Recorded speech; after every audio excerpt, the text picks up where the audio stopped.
I wish you Merry Christmas. I wish you Merry Christmas. I wish you Merry Christmas and Happy New Year. I wish you Merry Christmas. I wish you Merry Christmas. I wish you Merry Christmas and Happy New Year. Yes guys, reka twongere tubaye ikaze kandi tubifuriza ibihe byiza mwese mukurikirana rwa Gakoco Live TV and Satya TV official. Abari majyepfo amajyaruguru iburasirazuba n'iburengerazuba bwaryo, umujyi wa Kigali, Kicukiro, Gasabo ni Nyarugenge. Reka mbabwire ngo Nyagasani arabakunda kandi bitayeho. Reka rero duhera amakuru yacu akomeje kugenda avugwa hano muri RDC. Abasirikare b'u Burundi rero banze kwambara impuzankano ya FARDC. Ese ni ukubera iki? Reka rero inkuru tuyive imuzingo. Abasirikare b'u Burundi bakiri kwinjira rwihishwa rero muri teritwari ya Fizi mu ntara ya Kivu y'Amajyepfo batangiye kutumvikana ku kwambara impuzankano ya FARDC nk'amayeri yo guhisha rero ko rwose bakiri kurwana mu ntambara yo mu burasirazuba bwa DRC. Ingabo z'u Burundi ziri mu ntambara zo mu burasirazuba bwa Repubulika Iharanira Demokarasi ya Congo binyuze mu bufatanye n'ubutegetsi bwa Tshisekedi, ariko kuva muri Kivu y'Amajyaruguru mu ntangiriro za 2025 kugeza muri Kivu y'Amajyepfo, AFC M23 rwose yakomeje izirukankana kibuno mpamaguru, ndetse bamwe muri zo bakasiga ubuzima. Makuru rero igihe yamenye nuko kuva aho mirwano ibaye nkihagaze, AFC M23 imaze gufata umujyi wa Uvira n'u Burundi bwasabwe na Amerika kuvana ingabo zabwo muri DRC kugira ngo ikibazo cy'umwuka mubi mu karere kigabanye ubukana. Gusa rero bivugwa ko rwose hakiri batayo 3 z'ingabo z'u Burundi muri Fizi ziryamiye amajanja ngo zizarwanya umutwe wa AFC M23. Aba basirikare rero barimo abibaza impamvu basabwa kurwana mu gihe na leta yabo ibizi ko nyuma y'uko umujyi wa Uvira ufashwe nta bikoresho bihagije bagifite. Ikindi kibazwa n'uburyo rero ahari abasirikare barenga ibihumbi 20 b'u Burundi batsinzwe birukanwa muri Kamanyora akiri bakugeza igihe Uvira ifatiwe, none urugamba rwananiye izo ngabo rukaba rwenda gushorwamo abasirikare bagize batayo 3 gusa.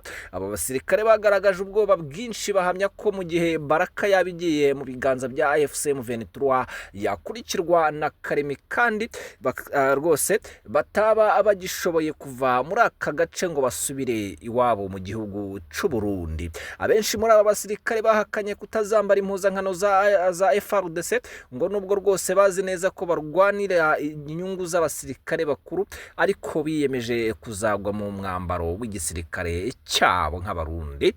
Rero hari amakuru yagiye hanze yavuga ko u Burundi bushaka gutangaza ko bwavanye ingabo zabwo zose muri DRC, ariko hagakoreshwa amayeri yo kubarekirayo bakarwana bambaye impuzankano za FARDC. Ngayo nguko rero aho Burundi bukomeje guhanganira n'abarwanyi ba AFC M23. Nicyo bavuga nga inzovu ebyiri zirwaniye ibyatsi bibirenganiramo abanyarwandakazi Barundi babanyi bakongomani nta keza k'intambara. Baravuga ngo kandi bwo burya ngo utabusya abwita ubumera. Reka dukomereze no kuri iyi nkuru iri kuvuga yuko abanyarwanda 30 basoje amasomo y'imyuga n'ubumenyingiro mu gihugu cy'Ubushinwa. Abanyarwanda 30 batangiriye amasomo mu ishuri rikuru ry'imyuga n'ubumenyingiro RP ishami rya Musanze. Barangije amasomo muri kaminuza ya Jinshuwa University of Vocational Technology Jovite yo mu Bushinwa nyuma yo kumara umwaka umwe bahabwa ubumenyi bwisumbuye. Kimwe cya kabiri cy'abasoje ayo masomo bize mu bijyanye n'ubucuruzi bukorerwa kuri internet e-commerce, mu gihe abandi bize ibijyanye n'ikoranabuhanga rituma ibikoresho byikoresha electrical automation technology. Bivuze rero bize binyuze muri gahunda ya kabiri plus 1 ishingiye ku mikoranire iri hagati ya kaminuza zombi, aho abanyeshuri bo muri RP ishami rya Musanze biga imyaka 2 mu Rwanda, undi umwe bakawusoreza mu gihugu cy'Ubushinwa. Iyo gahunda rero ishingiye ku masezerano y'ubufatanye y'imyaka 5 yashyizweho umwaka ushize hagati ya Rwanda Polytechnic na Jinhua Polytechnic, yemerera abanyeshuri abanyeshuri bo mu Rwanda gukomereza igice cy'amasomo yabo mu Bushinwa. Bahawe impamyabumenyi ebyiri z'icyiciro cya mbere cya kaminuza, imwe yo muri RP n'indi yo muri Juvitse mu Bushinwa. Ubuyobozi bwa RP Musanze bwavuze ko gusoreza amasomo kwabo abanyeshuri mu Bushinwa rwose bigaragaza ko uko imikoranire mpuzamahanga igenda irushaho gutera imbere ikanafasha urubyiruko rw'u Rwanda kubona ubumenyi ngiro bukenewe ku isoko ry'umurimo. Rero niwe mugeni Genevieve wize e-commerce yavuze ko ubumenyi yahakuye bwahinduye uko abona ubucuruzi bwo kuri interineti n'akamaro kabwo mu Rwanda. Yagize ati kwiga mu Bushinwa byamfashije gusobanukirwa neza ubucuruzi bwo kuri interineti. Ubu numva niteguye neza gutanga umusanzu mu iterambere ry'ubu bucuruzi mu Rwanda no gufasha guhanga imirimo mishya. Dusengimana Pascal wize Electrical Automation Technology yavuze ko ubumenyi ingiro rero bahawe hakoreshejwe ibikoresho bigezweho by'ikoranabuhanga bwamufashije cyane. Ati rero niteguye kubukoresha mu nganda zo mu Rwanda nkanatanga umusanzu mu ikoranabuhanga ry'ibikoresho byikoresha no mu guhanga ibishya. Umuyobozi rero mukuru wa RP Musanze Abayisenga Emile yavuze ko ubu rero ubu bufatanye buri hagati y'ibigo byombi buri kuzamura ireme ry'uburezi bw'imyuga n'ubumenyi ngiro. Ati rero birashimangira imbaraga z'imikoranire mpuzamahanga. Ubumenyi aba banyeshuri bahawe mu by'ubucuruzi bwo kuri interineti n'ikoranabuhanga buhura neza n'icyerekezo cy'u Rwanda 2050 n'ibikenewe rero ku isoko mpuzamahanga ry'umurimo. Yaboneyeho gusaba abo banyeshuri gukoresha ubwo bumenyi muri mu iterambere ry'igihugu n'iry'isi muri rusange bagira uruhare mu guhanga imirimo. Abayisenga yashimangiye ko Rwanda Polytechnic izakomeza kwagura imikoranire mpuzamahanga igamije guha abanyeshuri ubumenyi bukenewe ku isoko ry'umurimo. Vice Perezida wa GUVT Chen Hailong yavuze ko ubu bufatanye bufasha kubaka abakozi bafite ubumenyi binyuze mu burezi mpuzamahanga. Ashimangira ko rero iyo mikoranire izakomeza kwaguka kuko kubaka abakozi bafite ubumenyi buhanitse.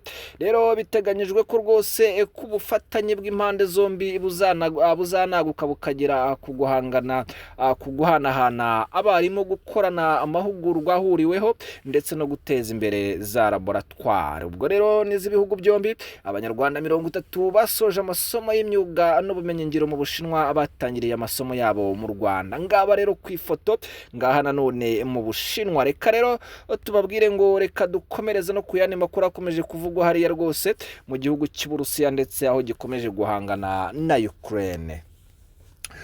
Uburusiya bwagabye ibitero byasenye inganda z'igisirikare cya Ukraine ku bwinshi. Rero Minisiteri y'Ingabo y'Ubushinwa yatangaje ko mu ijoro ryakeye yagabye ibitero ku nganda za gisirikare n'ingufu muri Ukraine. Ibyo bitero byakoresheje indege nto z'ubwiyahuzi kamikaze drones n'intwaro zidahusha ruzaba izo ku butaka no mu kirere, harimo na misile zihuta cyane zizwi nka cyanze. Minisiteri y'Ingabo y'Uburusiya yavuze ko ibyo bitero byibasiye inganda zikora ibikoresho bya gisirikare n'iziha amashanyarazi. Nko kwihimura ku bitero Ukraine yagabye ku baturage bo mu Burusiya. Uburusiya rero ntibwigeze butanga umubare w'abantu barashwe n'uw'intwaro bwakoresheje. Rero icyakora bugaragaza ko intego yabwo bwayigezeho mu buryo bwuzuye. Ku ruhande rwa Ukraine abayobozi bavuze ko hagabwe ibitero byakoresheje drone zigera kuri 600 na misile nyinshi z'amoko atandukanye. Raporo zerekana ko rero mu turere twinshi two mu burengerazuba bwa Ukraine habayeho kubura amashanyarazi ku kigero kiri hejuru cyane. Minisiteri y'Ingufu ya Ukraine yatangaje ko uturere twa Rovuno, Ternopol na Khmelnytskyi turi rero mu icuraburindi ndetse ibura ry'amashanyarazi ryagaragaye no mu turere twa Vinnytsia, Zhytomyr, Chernigov, Dnipropetrovsk na Kharkov. Minisitiri rero w'ingufu agateganyo muri Ukraine Artyom Nekrasov yavuze ko rero ibitero byangije ibice bihuza inganda z'amashanyarazi n'inganda za nucleaire bituma zikora gakeya. Ikigo rero kigenga ikigo cyigenga gitanga amashanyarazi diteke cyemeje ko zimwe mu nganda zacyo z'amashanyarazi nazo zangijwe, ariko rero nticyatangaje aho ziherereye. Mu ntara ya Odessa rero ubuyobozi bwavuze ko ibikorwa remezo by'icyambu kinini by'ingufu byangiritse, harimo ubwato bwari butwaye imizigo n'ububiko bwari butarimo ibintu. Rero mu byumweru bishize Uburusiya na Ukraine byakomeje kugabanaho ibitero by'indege no z'intambara, buri ruhande rugamije kwihorera ku bitero by'ubundi. Ngayo nguko rero katubashimire cyane tubabwira ngo Nyagasana arabakunda, mukomeze mugire ibihe byiza. Ciao ciao.